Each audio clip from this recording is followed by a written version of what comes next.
Welcome to the all NFL edition of Raider Sports Radio. I'm Hudson Ridley alongside Marcus Schultze, and we are here to talk about the NFL. We will have an NFL podcast coming out weekly, as well as an NBA podcast, which also covers the Nuggets and the Broncos. We are from Denver, Colorado, so you will hear us talking a little bit more about the Nuggets and the Broncos for some more hometown fans, if you will. But without ado, let's just dive right into the NFL. Big weekend with a big upset last week. Yes, the Tennessee Titans beat the Baltimore Ravens in an absolute stunner. Derrick Henry gouging them in the run game. Ryan Tannehill making throws. Only 7 of them completed when he had to. I mean, who needs to throw? Exactly. You've got Derrick Henry. I mean, come on. Yeah. 185 yards. 3 games in a row. First player ever in postseason history. And the first player since 1971 to score a touchdown on his birthday in the postseason. Pretty cool. Just trucks through everybody. Yeah, there's no real stopping Derrick Henry. I mean, he's absolutely insane. Derrick Henry is a tank. Mm-hmm. That's all there is to say. Exactly. Derrick Henry is an absolute monster of a football player. There's no stopping him. I mean, even defenses know that he's going to do this. They know that he's going to gouge them for 150 plus yards per game, and they try to stop them. You saw Baltimore last game play with a 6-man front, 1 middle linebacker, which is what a lot of teams have done to try to stop Derrick Henry. The Patriots did it last year to try to stop Todd Gurley. I mean, it seems pretty effective. But nevertheless, he smashed straight through the line. There's no stopping Derrick Henry. And when you have a passer like Ryan Tannehill, I mean, during the regular season, since he entered, he is the highest rated passer in the NFL with the worst offensive line rating in the NFL. Yeah. Now, he doesn't have to throw a lot of passes, but the passes that he does throw are accurate. They're good passes. Yep. A lot of touchdowns. Not a lot of interceptions. He's playing like a very good quarterback. How far do you see the Titans going? Do you think they could beat the Chiefs this weekend? I mean, I think we should talk about the Chiefs first. I think before we talk about Titans Chiefs, I think we should talk about Chiefs. This is like a Falcons blowing a 28-3 lead kind of thing with the Houston Texans. I mean, 24-0 lead in the first quarter. I mean, how do you choke a game that hard? Especially when you're on fire by that much. And I think one of the main things was Kansas City got a lot of momentum back when they were able to stop them for just a field goal. They go up 24-0. They get the ball back, drive down the field, score. Next thing, get the ball right back, drive down the field, score. Yeah. On the next one, muffed kickoff, Chiefs dive on it. He probably could have gone to the end zone. Nevertheless, Chiefs working in the red zone. Another touchdown to Travis Kelce. I mean, an incredible comeback to make it a 3-point game, and then they just never looked back. Excuse me. Bit of a flu game today, like a Michael Jordan type flu game I'm dealing with right now. But nevertheless, I mean, absolutely insane. 51-31 after trailing 24-0. The Chiefs with that quick strike ability on offense. The Titans defense is hot. This is a matchup that you really want to see this weekend. And I know it may seem a little bandwagon-ish, but look, this is a good matchup for the Titans. The Chiefs run D ranks one of the worst in the league. Mm-hmm. Against Derrick Henry, that's hard to stop. And I mean, the Chiefs have awful corners too. And Ryan Tannehill, when he has to make throws, makes throws. How do you feel about this game? Who do you think? I think it's going to be close, first of all. I think it's going to be a fun game to watch. Yeah. I'm going to have to go with Kansas City. I know that Kansas City's defense is not necessarily comparable. Subpar at best. For especially Derrick Henry. Mm-hmm. Yeah. But, I mean, the Chiefs' offense, it's offense versus offense. That's true. But the Titans' defense is stepping up. I don't think it's good enough. Mm-hmm. I don't think it's good enough. I think the Chiefs... Houston's defense is good enough. Houston's defense has been stepping up too. Houston's not a bad defensive team. They just got rammed. Yeah, I mean, we don't know what Kansas City's capable of. Mm-hmm. And, I mean, people talk about a quarterback throwing to his weapons. Mm-hmm. But at what point is the Chiefs' entire passing offense a weapon? Yeah, I mean it's, Patrick Mahomes, Tyreek Hill, Travis Kelce. Like, you can't forget about Mecole Hardman. He's due for a touchdown this week. Look out for him at a long return. Excuse me, against the Texans. I mean, Mecole Hardman due to bust one open this week. Without a doubt, this is going to be an offensive shootout. I think the Titans D will have enough to hold them. The last time we saw them play, it was a close, high-scoring game with a game-winning field goal for the Tennessee Titans. They won that game, which most people didn't think they would. Big upset. Now coming in here, they weren't using Derrick Henry in that game. They were using more of a pass-style, Ryan Tannehill-focused offense. Now they're running the ball down people's throats with Derrick Henry.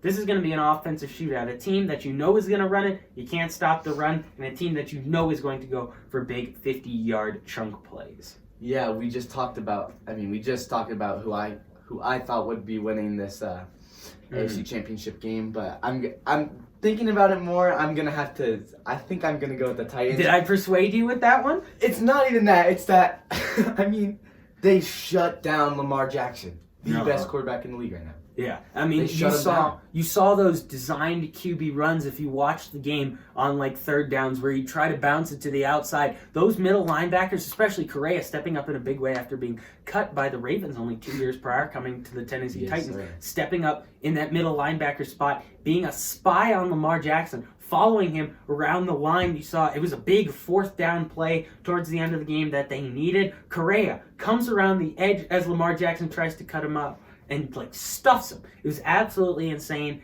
That defense could very well contain Patrick Mahomes, and you can't forget they have Adoree Jackson at one corner, Logan Ryan at the other. You beat them, you got to worry about the safety deep covering Travis Kelce. Excuse me. I mean, Kevin Byard is insane. He's an insane safety. And I think that they have enough talent on defense.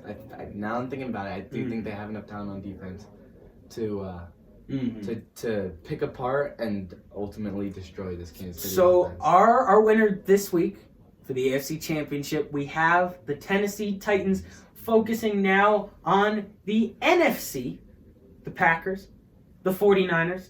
We've seen this game before earlier in the year, and boy, was it a blowout. Absolute insane blowout for the 49ers. Do you see anything different this time, Marcus?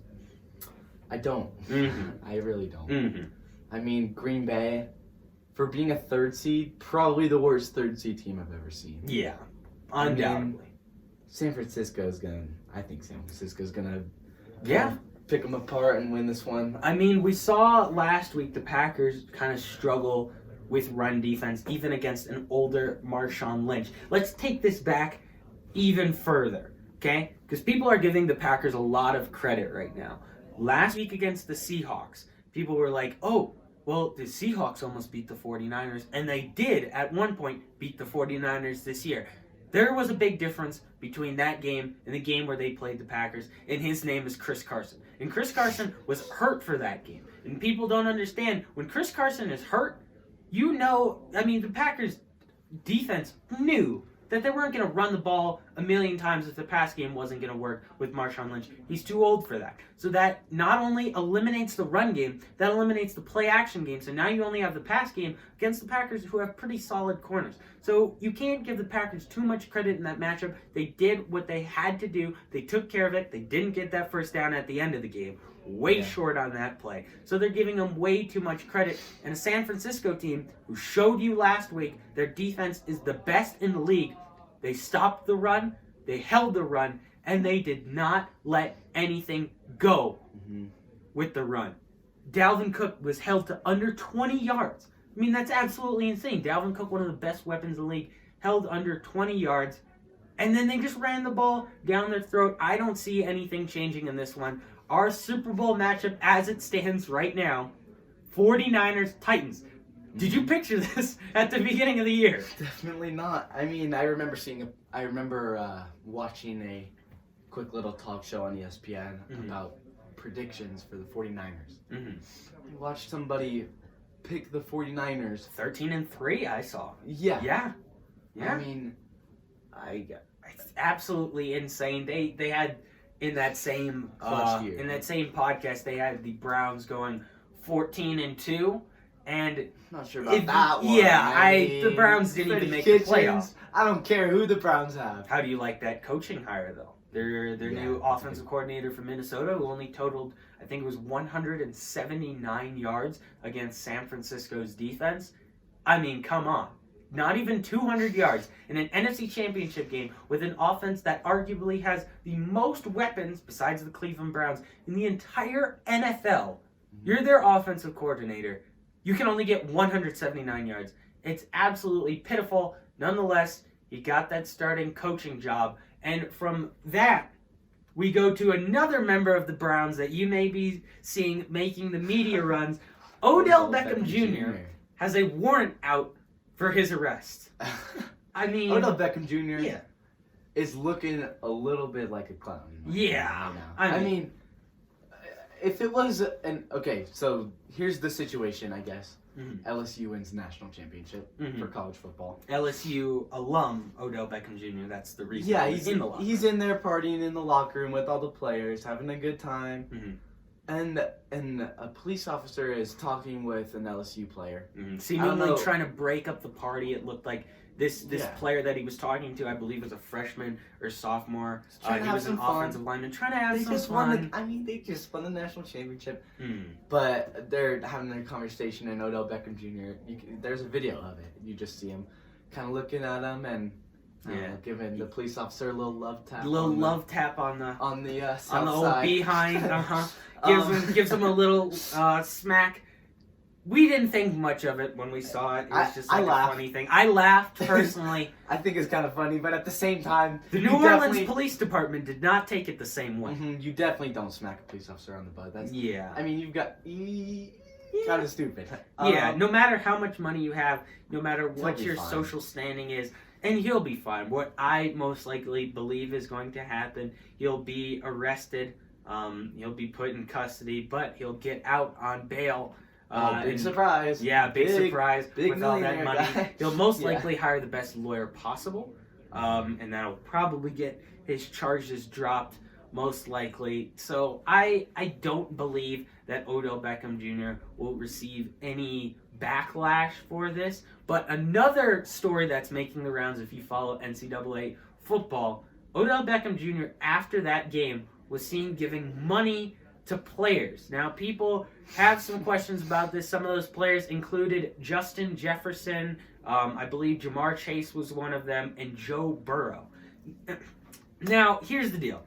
All three of those players can go to the NFL. So I don't think it's a big deal for them. But if anyone else was spotted getting money that were like sophomores or freshmen, that's a big deal because they're most likely going to be ineligible for the next year. I mean, that's absolutely huge. It's a big mistake on Odell's part. Don't give it out in the middle of the field. Money gets handed under the table in the NCAA constantly every year. I think it's kind of a whatever situation. I mean, he's just congratulating the dude. I mean, just kind of put the money in his hand and tapped him up a little bit. But I think it's equivalent to like a birthday gift. Yeah. Like whatever. You just give he wasn't holding like a fat stack of cash. There's no way it was more than $400 to $500. Yeah, it was probably about $400 to $500. And see, the thing is, though, the NCAA does not play lightly with anything that they do. I mean, they will reprimand you for anything. Earlier in the year, a center prospect, freshman by the name of James Weissman at Memphis, got a little bit of money when he was in high school just to move his family so he could play at a separate high school where Penny Hardaway was the coach at the time. He was not even the coach at Memphis. Then James Weissman commits to Memphis as Penny Hardaway goes there to become the head coach. All of a sudden, the NCAA has a problem with him moving his family. So a kid who already didn't have that $17,000 to spend anyway, then had to donate $17,000 to a charity of his choice. I mean, I don't have a favorite charity. Do you think any young man has a favorite charity out there? I mean, maybe. Maybe. We don't know his specific situation, but Yeah. I think the whole situation was overblown. I mean, Yeah. I mean, the NCAA's got to take a little The bit NCAA, I think, will take a look into it, but I don't think it'll be that big of an issue. Moving on to the Denver Broncos. Denver Broncos. I mean, big news. Little bit of news. Everybody was crying out for Cortland Sutton. Cortland Sutton. We want Cortland Sutton in the Pro Bowl. Well, he was not voted in originally, but DeAndre Hopkins, he is not going to be in the Pro Bowl this year. I think he's wanting to take some rest, maybe dealing with some injuries that we don't know about. But that means Cortland Sutton is a Pro Bowler. So congratulations, Denver Broncos. You do have an offensive Pro Bowler. I mean, I think it's probably a good call. I mean, if there should have been anybody that should have been next up for a pick, I think Cortland Sutton does. Him or Devontae Adams as well. Devontae Adams Yeah. was not a Pro Bowler. I mean, they do have to make some tight cuts, but as you may have known, Chris Godwin is a Pro Bowler this year at wide receiver. He had a solid year, but I mean, come on. Too special. Nothing like these other breakout stars seasons. And another big hire for the Denver Broncos, Pat Shurmur, the new offensive coordinator. I'm not a Broncos fan. I know you are. Personally, I'm a Bears fan. I would have been hyped to get him. Instead, we have the Bengals offensive coordinator now, so I guess the Bears are running the Bengals offense. Maybe not the smartest idea, but the Broncos, they have, I mean, it's a great pick. And Pat Shurmur, he was the Vikings offensive coordinator in 2017 before he left for the head coaching job at the New York Giants. And you may remember the Minneapolis Miracle, Stephon Diggs making that catch. That play was called by, you guessed it, Pat Shurmur. I mean, he knows how to use his offensive weapons well. I think this is a great hire for the Denver Broncos. What do you think? I think they need someone like this. I mean, I chose personally to not watch that many Broncos games this year. Kind of a waste of time. Out of protest, yeah. Yeah, I just get stressed out watching them. But I think this is a good start for a potential rebuild. I mean, you have Drew Lock, Cortland Sutton. That's pretty good. We've got you can get a small base going. I mean, this is a good start. I mean, the Vikings offense in 2017 was incredible. They went to the NFC Championship. I mean, yeah. And I personally think that's a pretty good pick for the Broncos. So and look, I mean, they have Cortland Sutton. They need more wide receiver depth though. And a couple weeks ago, and a headline came out that if Henry Ruggs from Alabama, very speedy wide receiver, reminds me personally of Tyreek Hill, the way he has his speed shiftiness a little on the shorter side, can play a good slot receiver if you need him, has his separation to get downfield. If he falls to where the Broncos pick, they will not let him pass. They will take Ruggs if he gets to that spot. So imagine this. Phillip Lindsay in the backfield, okay? Then, starting quarterback, Drew Lock, doing pretty solid. I mean, he had some good first couple of games. And then you move over to the sides. You have Cortland Sutton on one side, Henry Ruggs. I mean, that's pretty crazy. If you can rebuild that defense, I mean, that's insane. Yeah, I mean, it's a good start. That's all you can say. That's all you can say. It's a good start. The Broncos weren't able to do much this year. But a little bit of experience in Drew Lock. Quite a bit more experience in Cortland Sutton. I mean, the offense has potential. I mean, it's taking leaps and bounds. That is going to do it for this week's episode of the Raider Sports Radio podcast. You can expect 2 podcasts a week from us, 1 NFL, 1 NBA. For Hudson Ridley, Marcus Schulte, thank you for tuning in.